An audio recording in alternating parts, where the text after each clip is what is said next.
Hello, Garland Nixon here with Dr. Jim Kavanaugh, and we're going to talk about what's happening between the U.S. and Israel. And we got a few things we got to talk about the fallout from COVID. Let's talk. Hello, Garland Nixon here, and I'm here with Dr. Jim Kavanaugh. Dr. Jim Kavanaugh, where can people find you online? My Substack, which is on the screen, Jim Kavanaugh's Substack, and on X at the polemicist _. All right. Well, here we sit, Dr. Jim Kavanaugh, with Trump meets with Netanyahu. And, you know, there's all kind of rumors and speculations, but there's a couple things we don't have to speculate. Number one, we know for darn sure well that Israel wants the United States. They want U.S. blood. They want U.S. cannon fodder for Israel. I suspect Trump's hesitant. That's what I've read a lot. Doesn't really want to do. You know, he wants something he can get in. This is not available. I'm sorry, Iran. Sooner or later, you're not hitting some little country that doesn't have the ability to hit back either. And then now they said, Trump's preparing for a war that could be a week. Iran's saying it ain't going to be a week. Don't they get a vote? You know, we'll bomb them for a week and we'll go home. We'll do that. Well, what happens when somebody says no? Anyway, Jim, your thoughts on all of this, the madness? I can't figure it out. Yeah, it is terrible. This is the classic case of what in chess we call zugzwang. That is a situation where you have to move, and any move you make will hurt you. That's a classic chess conundrum. If I've got to move, it's my move, but there's no move I have that won't make my position worse. So this is what Trump's situation is now. And the Israelis are, you're absolutely right. You know, Netanyahu, in his previous meeting in Mar-a-Lago, it was like, here's our target package. We got to do this. We got to go. If you don't do this, we're going to do this. This is classic Israeli stuff. If you don't attack them, we will. And you're going to have to come to our aid anyway.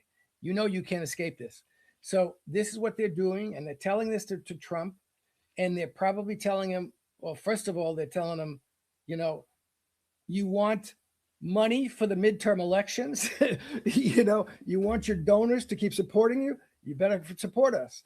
If there's not something else, if there's not, you know, you want us to release the rest of what Epstein files, etc.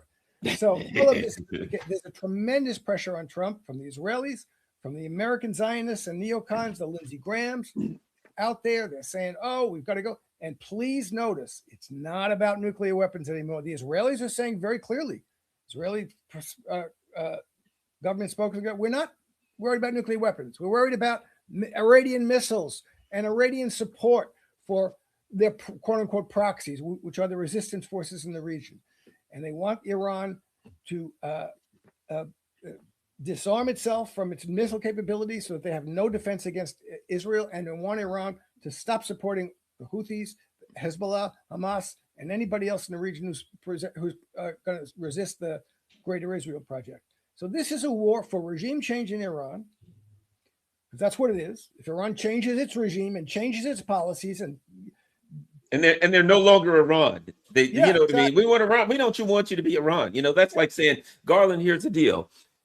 We want you to stop fishing, stop reading, never do any more YouTube shows. Did we mention anything else? Oh, yeah, stop eating all your favorite foods. Stop wearing your favorite hat. Stop, you know what I mean? And then we'll be fine. Just don't be Garland anymore. Be somebody else. Stop having sex with aliens. But, so that what they want Iran is Iran. They want Iran to become, a compliant Abraham Accords country that will accept Israeli and American hegemony and give up any resistance to the Greater Israel Zionist Project. And Iran doesn't want to do that. They're not going to do it. And they're strong enough now to, and there's not going to be any deal about that. There's no negotiations about that. And Iran is realizing, I hope, that there's really no, reasonable sector of the American-Israeli government, the American government, that's going to come to some deal that would be okay and they won't go to war. Israel and the United States are going to be content with nothing else but that kind of regime change, turning Iran into a compliant state, submissive to Israeli hegemony in the region. So this is Iran, I think, realizes this. The only way this is going to be settled is to beat them back once and for all and to demonstrate to them they've got to stop the aggression. So it goes on. There was a deal, the JCPOA, perfectly good deal. It prevented them from having nuclear weapons, and they left it because that's not what it's about. Anyway, now Iran, what I'm seeing about, I hope it's all true, things about what Iran has done in preparation here now. Okay. One of the things is the level of support from China. Now, China has brought these spy ships, big surveillance ships, and they apparently have given Iran radar that can seize aircraft that are 100 kilometers away. So they eliminating that advantage that the Americans and the Israelis have. And there's another big thing I hadn't realized at all. I just saw it today. The Chinese have, the Iranians have switched after the June attack. They switched because during that attack, all of their GPS signals went out. Okay. Because everybody in the world for the last 20, 30 years has been using American GPS satellite signals. Okay. And the Americans use that, weaponize that, and use it to disrupt the satellite position. So GPS position. So you don't know what all of a sudden your airplanes and your taxi cabs, they don't know where they are. The ocean when they're in Iran.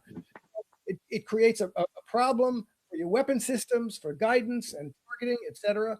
And Iran knew about this, and everybody knew about it. They have their own system, GLONASS, and the Chinese have another system. They do, BEIDOU, which they themselves learned the hard way when they were still dependent on American GPS technology. They had to set one up of their own. They have their own satellite system, they have their own security. They've given Iran access to that. Since June, Iran has gotten totally away from the American GPS system. They have this access, not only, and the Chinese have given the Iranians access not just to the civilian version of Beidou, but to the serious military encrypted version, the same version that the Chinese would use in war. So this is a very powerful thing. This means that the Israelis and Americans are going to have a lot harder time disrupting Iranian communications, disrupting their targeting, their missile trajectories, etc. And so that's a very powerful thing. And the Chinese have put out pictures. Oh, look, here's your base at Diego Garcia, and here's your base there. So they're telling the Americans, we know where you are. We have our ships, our civilian ships stationed. We're going to give, apparently, this is what the implication is. They're going to give real-time targeting intelligence to Iran. That's very good. And so the Iranians have, it's a huge country. It's 4 times the size of Iraq. It's 90 million people. It took 6 carrier groups, I think, that had it when they attacked Iraq. Okay. So they're going to have 1 or 2 here. What are they going to do? Trump thinks he's going to be told. These people think this. Lindsey Graham thinks, oh, the Americans, we're just great. We'll knock them out in 2 days. Oh, maybe it'll take a week. Okay, maybe 2 weeks or 3 weeks. They're gathering up for a war of weeks. The Iranians are set for a war of months and years if they have to do it. They're not going to give up. One of the biggest wars in the 20th century was the Iran-Iraq War, in which 8 years. 8 years. Yeah, the Western countries set Iraq against Iran. Yes, they did. Died in that war. The Iranians fought like hell, and they weren't defeated. So this is not, they're going to have to tell Trump. They're going to persuade him of 2 things. First of all, we can do it in 2 weeks, maybe 3 weeks. But the other thing they're going to persuade him of, we're going to cut off your money if you don't do this. And, we'll help the Democrats, et cetera, et cetera, et cetera. So, and you're going to lose midterms and you'll be impeached, whatever. So there's going to be a lot of pressure on Trump. On the other hand, there's got to be people. Obviously, there are people telling them. This is not going to go down easy. Got to be people in the Pentagon telling them. That's why he's bringing another aircraft carrier. Someone said last week, "Oh, we don't have enough. Okay, let's bring in another. Then we'll be able to do it in 2 weeks. Okay, it's not going to be a day or 2 days, but a week or 2. That's what the game they're playing with themselves. And it's the game they're playing with the world, and it's a disaster. And look, I think that the Iranians are prepared for this and hit back hard. But again, what nobody wants to talk about in this, all of these analyses of this, there are nuclear weapons involved in this. The Israelis have nuclear weapons. They will use them. Nobody should get. Well, now don't discount that if a carrier gets hit, that the United States might not use them. I don't discount that for 1 second. If a carrier goes down, and what happens? Look, there are potentials. There are worst case scenario potentials. But anytime you're making a decision, ask yourself, what's the worst case potential? Do you remember what was that operation where they used? This was around 2000 or 2003, and they did this mock a battle against Iran. Yeah. And it was a very famous one. And they brought this old Marine Corps general back. His name was Van Griper or Von Griper or something. And they said, "You're the Iranians." Yeah. And he beat the Americans in hours. Yeah. In hours. He did all kinds of stuff. And one of the things he used was a bunch of speedboats with missiles on, and did all kinds of stuff. Which is, and you know what happened after that? The Iranians went out and started building these speedboats and put missiles on them. They looked at it and said, "Yeah, I think that'll work." But my point being, okay, we're going to get the Iranians. Let's see how this works. Boom, and you lost in hours. Yeah. The potential is there. What happens? You throw a punch like any other fight. Some guy throws a punch. And the guy goes, whap, whap, whap, whap, whap, whap, and knocks him flat. You don't know who this guy is that you're punching. You don't know what he has the capacity and the capability to do. You hit some guy, whap, and he comes around with a blackjack right upside your head. Whap! And you wake up in the hospital, right? What happened? You punched the wrong guy. You don't know what Russia and China, what technologies, what abilities, what their missiles can do, what they're ready to do. And what happens? You say, okay, ready, let's hit them. And there's missiles coming. And you don't lose an aircraft carrier. You get obliterated. Yeah. Your bases are peppered with missiles. Your ships are burning all over the place, going down, soldiers screaming for help, treading water, lifeboats everywhere, and missiles are still coming. Yeah. You're getting flattened and the missiles are still coming. And you got to call and say, hey, uncle, I'm not saying that's going to happen or even that that's likely. But when you make a decision like this, you always have to take into account the worst case possibility. Yeah. Even kind of bad case possibility. Trump's goose is cooked. A ship gets hit. Wham. A base gets hit. What happened? A barracks was hit and 400 soldiers were killed in one. Oh, but wait a minute. 5, 4, 6, 8, 10 barracks were hit. We got thousands and thousands of soldiers coming home in the first day, in the first hour, literally in the first hours. Thousands of deaths they're saying. Where's Jack Keane and all these people going to be that said, Trump, you better go? Where's Lindsey Graham? You won't find them. Yeah, you're done, Trump. They'll be out there saying, as you say, nuke them. And they'll tell Israel. Israel will happily do it. Israel will be in the lead with it anyway. Yeah, and that's it for the U.S. at that point. That's it. People wake up tomorrow and they're like, what's about the price of well, wait a minute. China said they're not doing business. Oh, wait, they sold all of our stuff. Oh, we're not. Things happen. You become a pariah country, and the people wake up and their entire way of life has been destroyed in a 24, everything that they believe, everything that they were accustomed to, their money's worth nothing. Their markets crashed. They can't buy oil. All of that has happened in a 24-hour day, and you're the president that made that decision. Yeah, I know. In a way out. He's gonna. It's going to be a disaster for Trump. There's no way out of that. That's this point. The Zugzwang point. Either he backs off, which will be a disaster for him politically, or he attacks, and it'll be a bigger disaster. I think politically and every other way for the whole world. It's the Mike Tyson, great philosopher. Mike Tyson, great military theorist. Everybody has a plan until you get punched in the face. And that's what the situation is. The United States is going to get punched in the face in some way. United States military. It may not be the strategy. It may look okay for a week because the Americans are going to put out overwhelming firepower for a week. They have thousands of missiles. They have thousands of Tomahawk missiles. They're going to deplete their supply of. The Iranians may lay back and let them deplete their supply of missiles and anti-aircraft things, and the Iranians will send drones that are not and missiles that are not the best ones. And then, but everybody's saying, the military people are saying, Daniel Davis and Larry Johnson, the Americans have 2 weeks of these missiles. After 2 weeks, we're going to resupply them. That's thousands of miles away. The Israelis have a certain number of these things. How are you going to resupply them? Iran is at home territory. It's a huge territory. It's been building and stockpiling thousands and thousands of these missiles. So, as would happen in June, after a week or two, the Iranians could attack anywhere they want in Israel. Israel couldn't stop the Iranian missiles. They had depleted their anti-aircraft stuff. They had depleted their own missiles. They were stuck, and Israel's afraid of this. That's why I'm absolutely convinced they're going to use nuclear weapons. They think that'll stop them, but that shouldn't stop them anyway. But this is the situation we're in, and we have to emphasize, as you said at the beginning, this is all for Israel. The United States has no reason to do this for itself. Iran poses no threat to the United States. The people of the United States do not want this. When George Bush attacked Iraq in 2003, he had ginned up popular support. There was popular support for that. There's no popular support for this. 70% of the people are against it.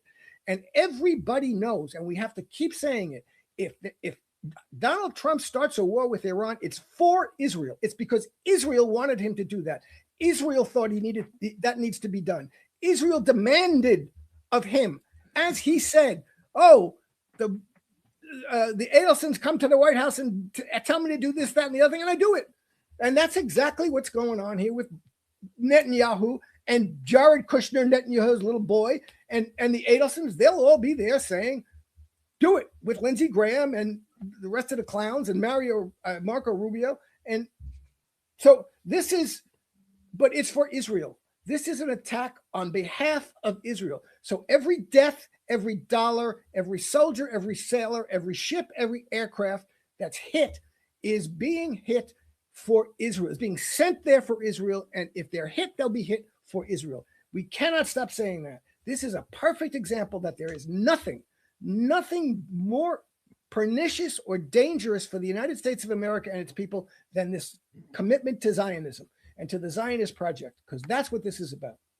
I would say this, I do, and one of our, I got to add this, because one of our chat people said it too. I do see a China angle where they're saying, we got to cut off anywhere that China gets oil. We can't go fight China. We know it. We can set up Japan and some other proxies. Maybe, hopefully, we can sacrifice them, but we can't go fight China. We can't defeat the Houthis. So we'll go try to take Iran down, and instead of fighting China, we'll fight Iran. Well, we may not even be able to beat Iran, much less China, right?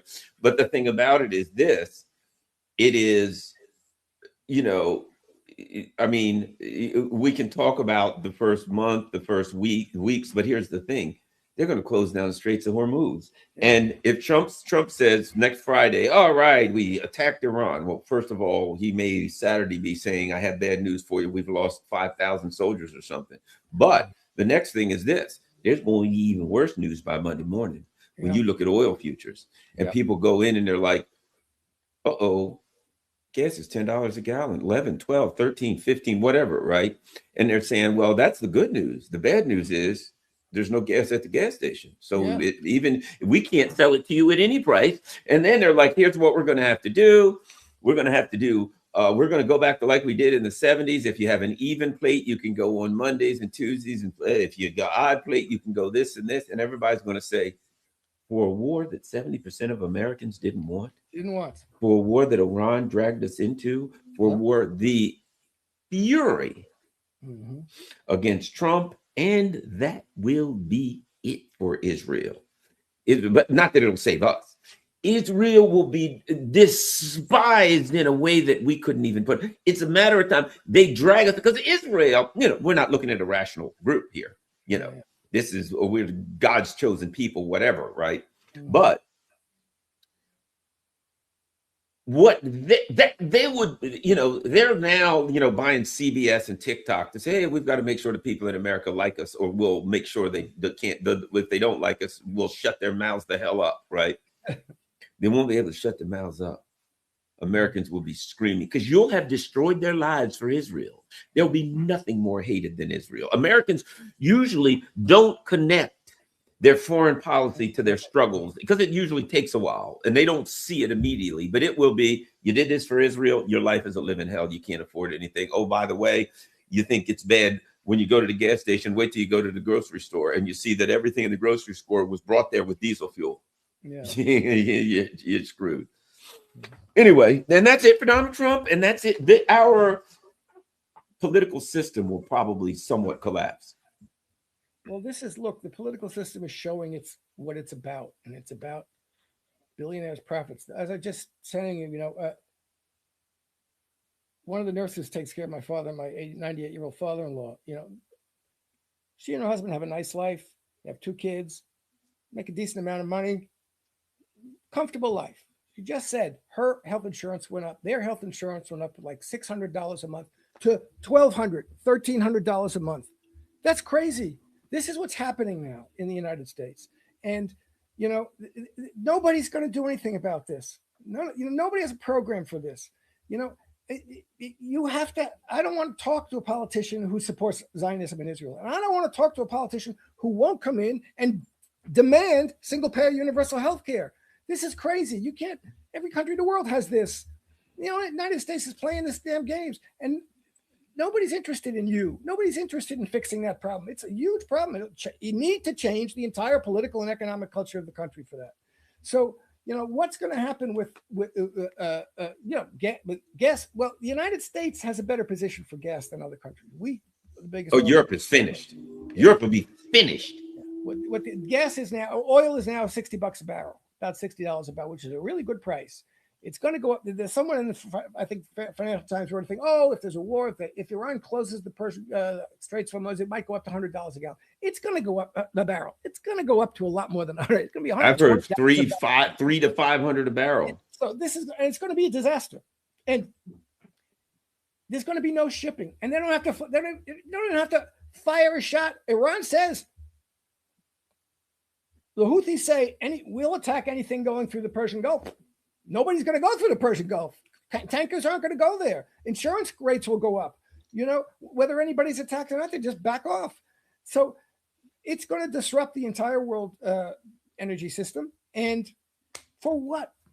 For what? To make sure that Israel can dominate the region and get whatever it wants and attack and destroy any country it wants without being with impunity. That's what's being demanded here.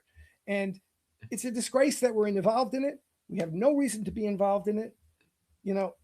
Israel's Zionist project is not my project. It's not an American project. It has nothing to do with it. It's a racist, colonialist project that we have nothing to do with or should have nothing to do with. And somehow it's become an inextricable part of what the political and media class in this country considers inextricably part of the American project. It is not. And we have to get it out of our minds that way and get it out of our politics that way. It's an enemy of the United States.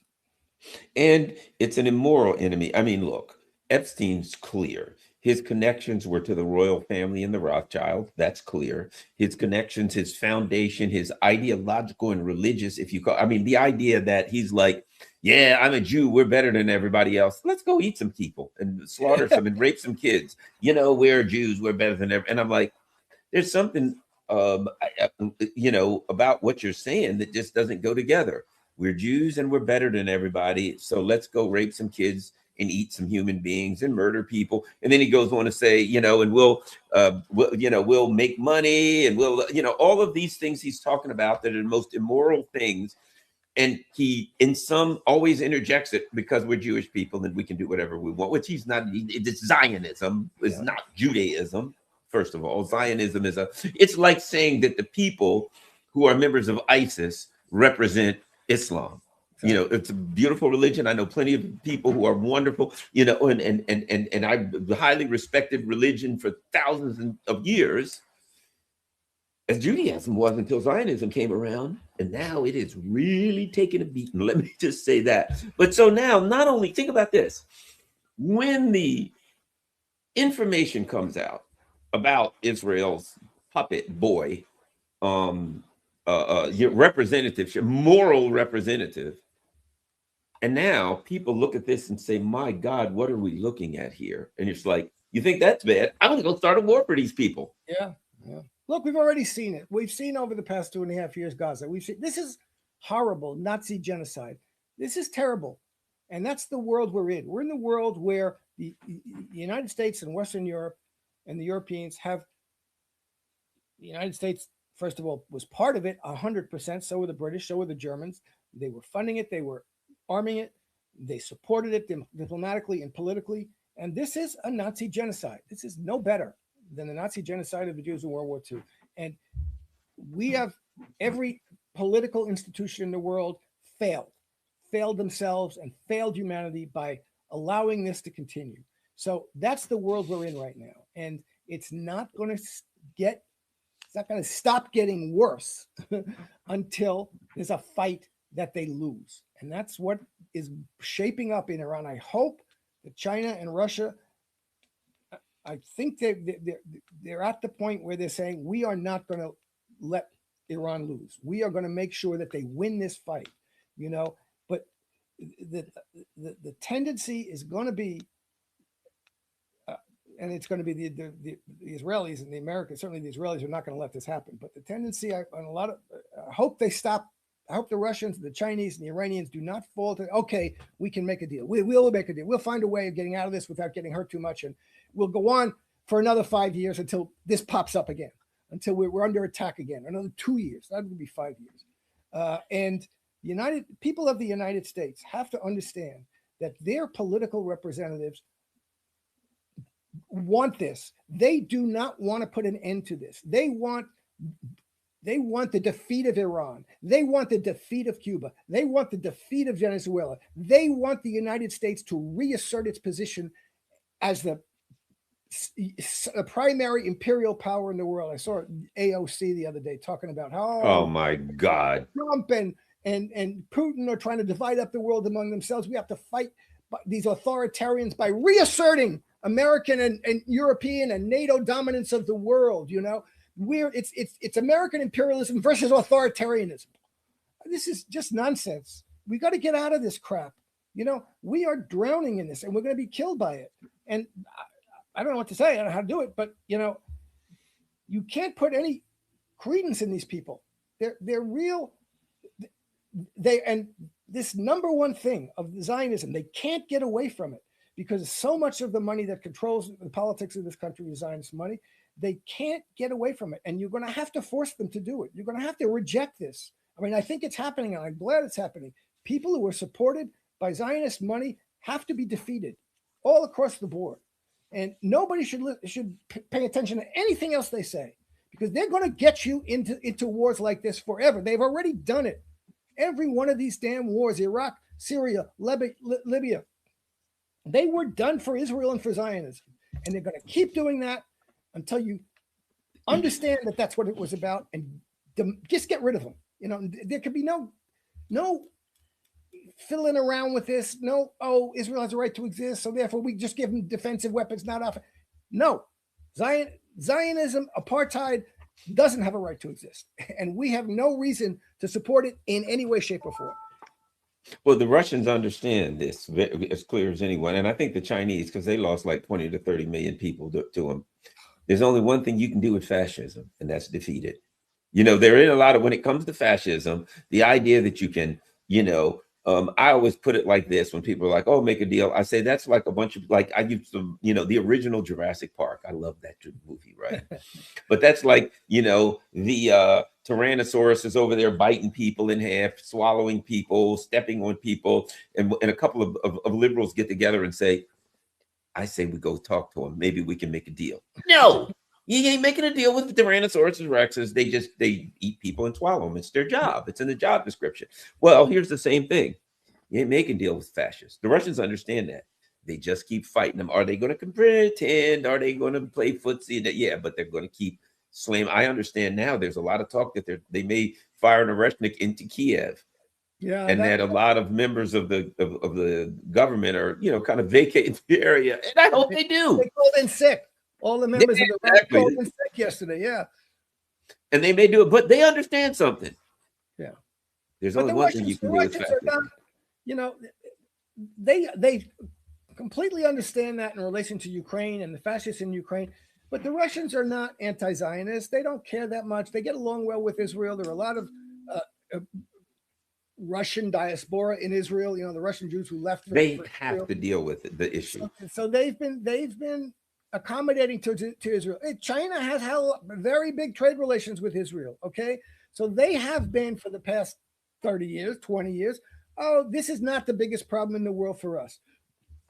But thankfully, what Donald Trump is showing them is that this is disruptive of any possibility of a rational world order that you want. Okay, Iran is a country that is important to the Russian and Chinese notion of a new multipolar world order. Okay, if Iran gets defeated by the United States and Israel, then it's a huge blow to any concept of a multipolar world. The United States is saying we control the Western Hemisphere and we control the Middle East and the Mediterranean. And, we'll get to you over in Western Pacific soon, but, you got to stop them here. You got to stop them here. And, again, there's a weakness in this because of the Zionist thing. The American public is waking up to the excrescence of Zionism and the fact that this is not something that has any kind of benefit to us. Why are we doing this? We don't need a huge war in the Middle East on behalf of Israel. We've gone through a bunch of wars already. What did we get from it? Absolutely nothing. 20 years in Afghanistan to replace the Taliban. But here's the other part, Jim. And when you get into the Epstein thing, you realize something. All of these things, be they the pedophilia or the foreign policy, there's an economic side of it. There's a money side of it. Like right now, the Kushners et al. Are looking at, oh yes, we need to rebuild Gaza and we're going to make a fortune, right? The Witkoffs and all of these people. In all of these things, the bankers' wars, all that, they say, don't overlook the reality of the economic part, that there's a lot of people that make money off of wars. And I was listening to Alistair Crook the other day talk about Ukraine, and I never realized what he was saying, and he's like, look, and they're like, well, they're saying this and they're saying that. And Alistair Crook was, don't worry about what they're saying. Forget all of that crap. That's foolishness. He said, look, they've lent like $200 or $300 billion. Yeah. They're on the hook for this money. Yeah. They got to pay off. They got loans out. They got to pay them. And the day Ukraine falls, guess what? The people who own those loans are going to call them on their loans, and they don't have the money. And that means Europe collapses. So when they say, like Mark Rutte the other day, we must keep fighting and Ukraine will win, what he meant was we got to keep throwing the young Ukrainian men into the fire, because the day this thing is over, our economic goose is cooked. And all of those lies they tell Putin soldiers, they're eating each other, they're eating pigeons, they're using wash machines and shovels, all of that. And we say it's foolish. That's crazy. It's irrelevant. When it comes down to it, the financial issue. And I think even in the Middle East, all of this stuff, there is a segment, which might also be Zionists that might have, who's making a fortune off of all of this stuff. Well, look, no, but there's a difference, I think, between Ukraine and the Iran, the Israeli Palestinian thing, because nobody's put that much money already into. They haven't put their billions, hundreds of $billions into Gaza. They haven't. They want to do it. They see an opportunity, but that's not there yet. Everybody knows that's a little too insecure right now. They're promising returns on that, but there's no return. Whereas with the Ukrainian thing, yes, the Europeans, that was Alistair Crook's point, is a very good point. They've put bonds, 200 loans, 200 million. The EU and the countries themselves. But 200 billion, I thought billion, 200 billion, not million. $203 billion. Right? So those, they're not going to be paid off by the new government that Russia installs in Kiev. That's on Zelensky. and that's on the governments and the EU and loans from the IMF that are guaranteed, that were guaranteed by the EU and by European governments. So they're going to have to pay off those bondholders. That's why they want to keep the war going. For them, that's a reason, big reason to keep the war going. But of course, what Alistair Crook did say also in that, I think it was he who said it, was what the people who are interested in money think, however, don't understand is that not everybody's interested in money that much. In other words, the Russians and the Ukrainians have existential, historical, political interests that they're fighting for. And at the end of the day, the Ukrainians don't care whether they're ever going to pay off their loans or not. They want to fight to destroy Russia, and the Ukrainian fascists want to fight to destroy Russia. And the Russians, they don't care. They don't care what happens to those loans that the Europeans gave, and nobody's going to come in. He was also saying that Witkoff and Kushner, they come to the Russians and they think they're going to make some deal with the Russians. Well, we'll split up the profits and the proceeds from this. If you end the war this way, we'll make sure you get X percent of the proceeds of Ukraine, and we'll get X percent. And the Russians aren't interested in that. That's not the game they're playing. So it works both ways. The Americans think they can. The present American administration thinks it can solve the problem by creating some kind of financial deal that the Russians will say, "Oh, we'll make a lot of money from this, so we'll stop the war." And that's not what's going to happen. And on the other hand, you have the Europeans who have put hundreds of billions of dollars in it, who are saying, if we stop this war without being able to defeat Russia and pay ourselves off with Russian assets, then we're screwed. So, and they're not going to ever be able to do that. So they want to keep the war going. It's a total mess. Yeah, it's like when somebody sends a lawyer gets a paper that says, you got to respond within a document from the court within 60 days. Well, he's going to respond within 59 and a half days. Because hopefully something will happen within that time, or he can figure something out. But he's going to take the maximum amount of time he has. And then, you know what he's going to do? He's going to see if he can get another 60 days after that. Why? Because maybe you'll be lucky and something will, and you see many times things happen. Here's my point. That's where the Europeans are. Oh my God. What are we going to do? I don't know. Well, look. They're trying to end the war. For God's sake, we can't let that happen. Let's see if we can get enough to keep them fighting another 90 days. Then what? Maybe something will happen. I don't know. But we got to keep. That's where they are. They're in desperation. And they're fighting, as they said, as Lindsey Graham said, to the last Ukrainian. You know what the problem is? They're running out of Ukrainians. Yeah. The Ukrainians are running out of gas and oil and electricity and everything. And this situation's turning into an absolute catastrophe. All right. Let's see how long we've been. Well, we passed 30 minutes. Well, past 30 minutes. So we got to talk about COVID. Okay. We're going to talk about the COVID chicken coming home to roost. And you and I talk about this. And that is the perfectly, what's the term they use? The safe and effective jab, right? And we all know it's safe and effective. And in fact, when I get off today, I haven't had a booster yet today. So as soon as I get off, I'll get my daily booster because it's safe and effective. And it makes some of my hair will start coming back, get rid of the gray. I feel like a young man again. A booster does the body well, right? But here's my point. I was telling Jim, I had United Healthcare, and I know United Healthcare was the big dog. It was by far nothing close in the United States when it came to healthcare companies. And then I read the United Healthcare lost $250 billion in valuation. Holy crap.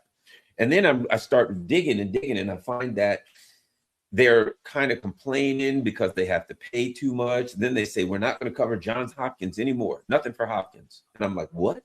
How can you not cover Hopkins? And, one of the biggest in the University of Maryland, there's in Maryland, two big systems, University of Maryland Medical System, Johns Hopkins, and they own all the hospitals and, they're monopolized. How can you not cover Hopkins, for God's sake? And I thought, but they do got the big cancer centers, and everybody goes to Hopkins for the cancer centers. And I thought, I think one of the things that's happening is, and I read United Healthcare is in big trouble as a result of the jab. A lot of the things that the crazy conspiracy theorists predicted would happen with the jab are starting to come true. And I think that is having a significant effect on our healthcare system. And I think it's going to get far worse, Jim.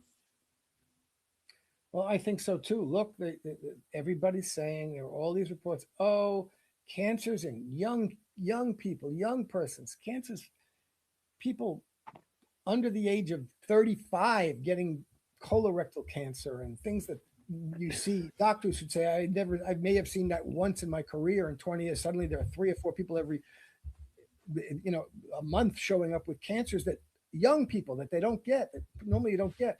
But this is, I don't know what my position on this is very clear. This is a disastrous intervention. It's a gene therapy. That's what they called it. That's what it is. They said the head of I was not one of them, Johnson Johnson. I said if we called it a gene therapy, nobody would take it. So we call it a vaccine. And cancer's right. And the people who can't avoid it are the insurance companies. That's right. Not only the health insurance companies, but the life insurance companies who are seeing people dying of cancer. And this is at rates that are, they're saying like sigma 3 or sigma 5, which means things that wouldn't happen in 300 or 500 years. So everybody's saying it. They know it. Look, that headline you put, cancer's rising. What's causing it? Oh, I don't know. Kids are watching too much television, or they're on their screens too much, or global warming, or they go through everything, but they won't go through the one medical intervention that everybody in the world was forced to take.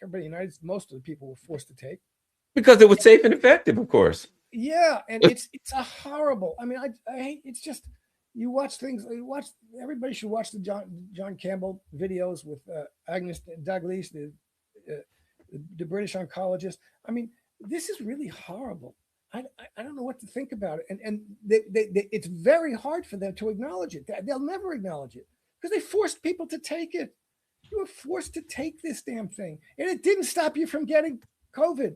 The Cleveland Clinic showed that the more doses of it you took, the more likely you were to get COVID. It didn't help anybody. It really was. It's a mystery, Jim. You think it says so right here? Yeah, the mystery, exactly. I mean, I don't know what to say. This is I've had friends and family who have friends who've had cancer that's been for 20 years in remission. Nothing happened. All of a sudden popped up again. Cancers that appeared in elderly people who, out of nowhere. And it's just, but you can't tell because you have to do a serious diagnosis and a serious analysis of it and a serious tissue analysis. And nobody wants to do it. And they're not going to admit this is one of the worst crimes against humanity that in my lifetime I've seen. And I don't know what to think about it. Because again, it's one of these horrible things. People who don't understand this, might be great about many other things, but how can you ignore this? It's really, really terrible. And in order to defend it, people have taken the stupidest attitudes about that's what was the worst part of the censorship regime that the Biden administration put in place. That was about vaccines. They put this censorship machine about disinformation, and 90% of it was about vaccines.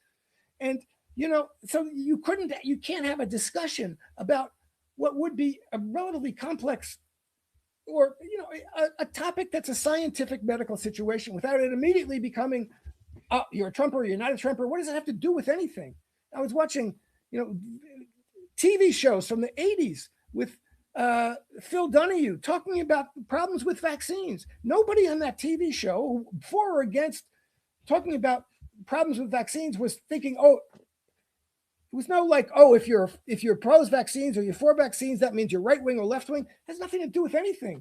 But it turned into that very quickly, and the Democrats did that, and it was a disaster. And I just don't know how to. As I've said many times, I went to the same high school as Anthony Fauci, and on my Zoom we have during the pandemic, precisely, someone started a weekly Zoom call of my classmates, and of course that was, you think, and you knew people who lionized Fauci and turned him into a saint. I had the Saint Fauci people, and I wrote a long article opposing vaccine mandates called Danger to Society, Opposing Vaccine Mandates. And I had people in my classroom, classmates from high school. I had a doctor in a Catholic hospital saying, I only hope I can see Kavanaugh dying in agony of COVID. That's what the attitude was. You couldn't have this. I was dismissed as a maniac, you know, what's the word they always use? Not idiot, but moron, moronic Trump, you know, moronic, anti-scientific.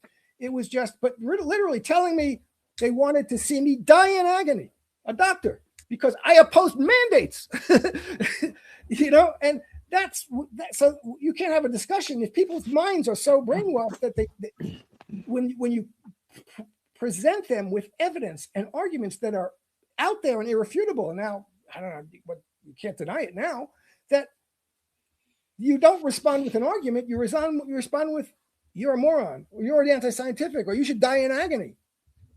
So that's what it was. And the people who did that, are they coming back and saying I was wrong? I have to recognize there was a problem there that my mental, psychological, ideological blinders did not allow me to see. No, they are not, for the most part. No, what they're saying is let's just forget about it. No, this is a problem. This is the epistemological problem that we have. You've got to be able to talk about things in a reasonable way, to express objections, to bring out evidence and arguments that goes against the dominant narrative. And you couldn't do that politically. You couldn't do it about Ukraine. You couldn't do it about Israel or Zionism, and you couldn't do it about the COVID vaccine or any vaccine. And that kind of attitude is profoundly dangerous to society and to science. I mean, science is based on questioning things and on bringing in evidence and arguments and listening to them and responding to them with evidence and arguments, not with insults and epithets. And that's all we got. So, and again, I can't. It's hard to trust anybody who doesn't see what they did under this COVID regime, how they enabled censorship and how they enabled physically destructive to the health of people in the world in a way that is hard to imagine. Billions of people were pressured and forced to take this drug that didn't prevent either infection or transmission, and that is having tremendously bad effects, and in ways that it's going to be hard to figure out just how bad it's going to be and how long it's going to take. And here's an example. Here was an article. Darwinian selection may yet solve the problem with a much crueler calculus. The unvaccinated will either get sick and survive, and therefore be the equivalent of vaccinated, or they will die and therefore be removed as breeding grounds for the virus. Yay! Well, here's the problem. The same thing applies to the vaccinated.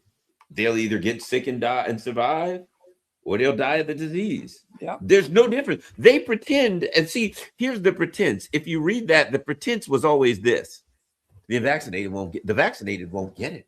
Exactly. Or if they get it, none of them will die. It's a breakthrough. It won't be spread, and none of it. The thing that was that was interesting during COVID, and you brought this up, the crisis of what you refer to it.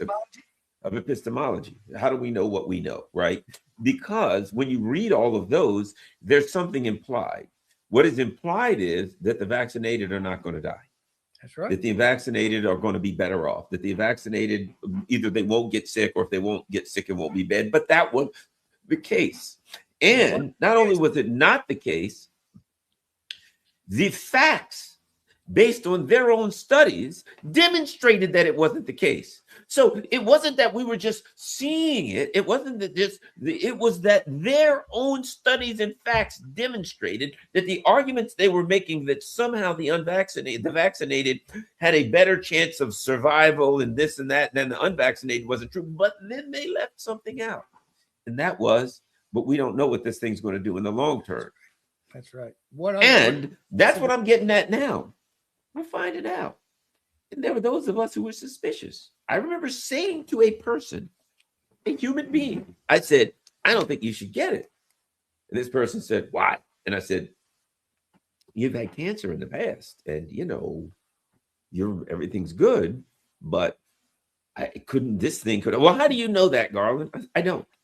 But it operates at a very low level in cellular, and it goes into your immune system. It tells us to create things. A person who's had a problem, I mean, couldn't it also cause, and I'm making the point that I don't have the technical expertise, but I don't think it's a good idea for you to get it. Needless to say, I don't want to finish that story. It ended up, being, a dear friend, but now, they ended up having to deal with the situation again. Hopefully they're okay. But my point being, there were those of us who were suspicious at the time, and anything you take, anything, you got to think about, okay, it works now, but what about the long term? Yeah, look, this is the point with all these vaccines, but it certainly was the point with that warp speed. Fauci was on television, saying it takes 10 years to know if a vaccine is safe. You got to put it out in the population. You got to see what happens. Then it was, 5 years. Then it was 2 months. What are you talking about? A few months. How it was nuts. And you're putting something in that's not a vaccine in the traditional sense. It's something that prompts your cells to produce a toxic protein, a pathogenic protein, the spike protein, the same thing that causes the problem with the disease. You're not just putting a little bit of that in your system to get your body to create antigens to it, but you're putting it in your system. You're not putting that in your system. You're putting in your system a genetic code that causes all the cells in your body, that code gets into to produce that pathogenic protein, that pathogenic. So what's going to happen when it goes into the blood cells, when it goes into the cells, the epithelial cells in the lining of your blood vessels, when it goes into your kidney, when it goes into your heart? What? Nobody knew. They couldn't know. And as I said, I wrote a long article, 2021, just when the mandates were coming out, and the evidence was there. It was there. They did not know. They knew there were problems, and they knew they didn't know that it was safe, and they knew they didn't know it was that effective. There was a lot of evidence about that. They just ignored it. They lied about it, and it's just, it's a horrible situation, and we're now.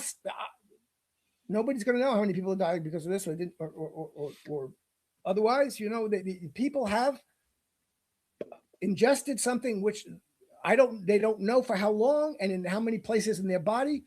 This spike protein is going to be expressed because people have that is in there. It's not just cancer. You've got massive blood clots everywhere. I know so many people that have. I know so many people that have blood clots. You've got. It does other things like there's strokes. How about all of the heart attacks, the myocardial tissue being destroyed? Young people's 18, 19 years old. LeBron James' son, 19 years old, had a heart attack. I remember reading it. LeBron James' son had a heart attack. And then it said he was the second person on his basketball team. A bunch of 19, 20-year-old kids having a heart attack. We've got that. And let me add one other thing that I think came out of COVID. Again, what they were able to do was say, okay, once we get something that makes us a lot of money, we can push it through. We got the mechanism set up, we can push it through. That's right. This GLP-1 things that they're all getting now, that they're getting the shots, as Trump calls it, the fat shot, or they got pills for it now, which is even worse. Yeah. I have somebody that I know who's had told me a while back their neighbor was getting it. And then I talked to him recently. Said, yeah, I talked to my neighbor. I think their neighbor had a 10-inch growth of some kind on one of their organs that had to be removed after 1 year. They took it. They started losing weight. And then they kept losing weight. And they said, I think I'm losing too much weight. And so they got off it and they still kept losing weight to the point where they're like 100 pounds. Yeah. And then they went in and they're like, oh, looks like we got a growth here. And apparently that had to be removed, and they didn't know when they removed, or how bad this is going to be, but we got to go in and have all kind of specialists. My point is this: people get on this stuff and It literally paralyzes your stomach muscles. Oh yeah, it's terrible. Man, we don't know. That's another one. Millions, tens, if not hundreds of millions of people are on this GLP-1. I'm not going to name it, but there's a couple of different ones. You know my point. And I think that's going to cost a lot of lives too, Jim. Yeah, it's bad. And again, these are the things, that they don't do. And that's with vaccines, it's typical because you can't know. And you've got to look at not just whether, I'm making a drug that's going to solve this problem for you. And it does solve the problem, maybe. But what other problems that might look like they're entirely unrelated to that, non-specific effects, they call them, will it cause down the line? You've got to look at all cause morbidity and mortality. If you take a drug that's going to lose weight, that's great. But am I going to have a heart attack in 2 years? Is it going to hurt my heart? Thalidomide, great drug. They gave it to pregnant women for nausea. It was a great drug. Stop them from throwing up. Oh, guess what? You got to find out what the non-specific effects of the drug are, and whether the people who are taking it are going to end up getting worse problems in other areas, or living shorter or longer lives because of it. And that's what you got to look at. But as you say, there's a rush to market. Once they get a drug and it has, look, we could sell this and people will lose weight. Let's put it out there, and we'll do it. And they run the clinical trials. They gin up the clinical trials to hide the worst kind of results and to make sure. And so that's out there now. And they say this is what's incredible. They'll say with the vaccines for kids mandated. We did 5 days of clinical trial, but we'll do post-marketing and post-marketing monitoring, and we'll post-marketing analysis. So you're making the population your lab rats, and this is nuts. So the pharmaceutical industry in this country is dangerous. It's dangerous to your health. As we've said this many times. What they want is they don't want people to be cured of problems. They want people to be treated for problems. Whether it's cancer or weight loss or whatever, they want something that they're going to be constantly consuming their products and giving them money for. It's the subscription model of health and of everything else. You keep paying us so that we keep treating you, and that's what pharmaceutical industry in the United States is now. And it's hard to figure out how you're going to get away. How are you going to overturn that? It's very difficult. That's the business model of the pharmaceutical company. Don't cure, treat, and find things that'll keep people on them for 20 years. And here's the problem: we in the West are taught to just do what we're told. We go into the doctor's office. He says, "Take this." We take it. Take this test. You take this test. Try this. You try that. Right? You try it. Right? Whereas I know so many people, and I'm one of them, who look into other forms of. I remember they told us, "Don't take the old horse paste." Dude, I got COVID, and a friend of mine gave me some. True story. And it was the Omicron. I felt like crap for a week or so, week and a half or so. But, I was getting better slowly. I took the horse paste. I felt better in hours. Yeah. When I started taking that, inside of 48 hours, I had nothing. And I'm like, wow, that stuff works, right? And I hear the same story over and over. And so the other part of it is another thing. When I turned 41, I'll never forget. I went to the doctor for my yearly, whatever. The doctor says, "Oh yeah, we've got this new thing. We should test your hormone, because we've got this new testosterone replacement therapy." And I'm like, I don't have any symptoms. I'm just a normal person. Yeah, but testosterone. Yeah, I'm like, what? He's like, "Oh yeah, it's great." I'm like, well, if I have any problems, I'll let you know, dude. But I'm okay, right? 10 years later, I'll never forget. I was in there, and the same doctor was looking through my chart, and he goes, "Oh yeah, remember back then it was a file folder. Did you ever do anything with that hormone, with that testosterone replacement therapy?" I said, "No." He says, "Not good, because it causes a lot of heart attacks." Yes. And in recent years, I've had doctors. So every year, I do the PSA. Every year, I had a brother that died of prostate cancer, right? So I get tested every year. My numbers are fine, right? And one of the doctors was saying something again about testosterone replacement therapy. That's big with a lot of people in their 60s, Garland. I'm like, "Yeah, no, thanks, pal. I don't do that kind of stuff." "All right, might want to look into it." And then we were talking about the numbers. And I said, "Yeah, doesn't that increase your testosterone?" He says, "Oh, yeah, we do have to keep an eye on your prostate numbers, because Yeah. that does increase the chance of prostate cancer. Yeah. And I'm thinking, then why would I, unless I had, you're telling me I don't have any problems. Oh, Yeah. yes, but if you do this, you'll sleep better, you'll feel younger, you'll do this. Oh, but it will increase your chance of getting prostate cancer. I thought you're a doctor. I thought your job was to decrease my chances of getting it, not try to get me to take something that's going to increase it. Mm-hmm. I know, it's crazy.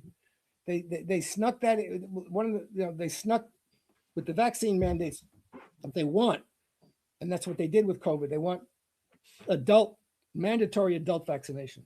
Yes, and snuck it in with the HPV vaccine. Yes, colleges for college. Yes, students. You had a male boys going to college had to get an HPV vaccine, which the woman who discovered the vaccine speaks against it. This is a bad vaccine. It doesn't do what it says. It doesn't do what it pretends to.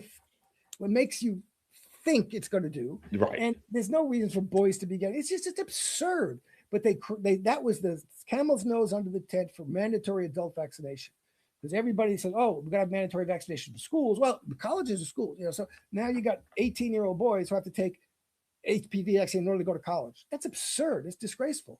And again, what are the other effects of that? The non-specific effects. So this boy won't get cervical cancer, but what are the other possible problems that he might develop as a result of taking this vaccine? And they don't even want to talk about it. You can't even ask the question, or you're treated like a pariah and like an idiot and a moron. This is the kind of crap that, it's very bad. It's deeply, profoundly bad for society that we can't have those discussions, and that they develop. And it's, we're talking about the pharmaceuticals and the drugs and the vaccines, but that's what they developed around the other narratives too. The Ukraine narrative, you can't not support Zelensky, or you're an authoritarian. You're a conspiracy theorist. You're a Assadist. You're a Putinist. All they do is they develop an epithet, an insult that they use to shut you down, and not to stop you from thinking, to stop people from thinking, not to engage in the process of discussion and thought, but to stop the process of discussion and thought. You are correct, Jim. Well, we have ranted and raved enough for a Saturday afternoon, Saturday evening.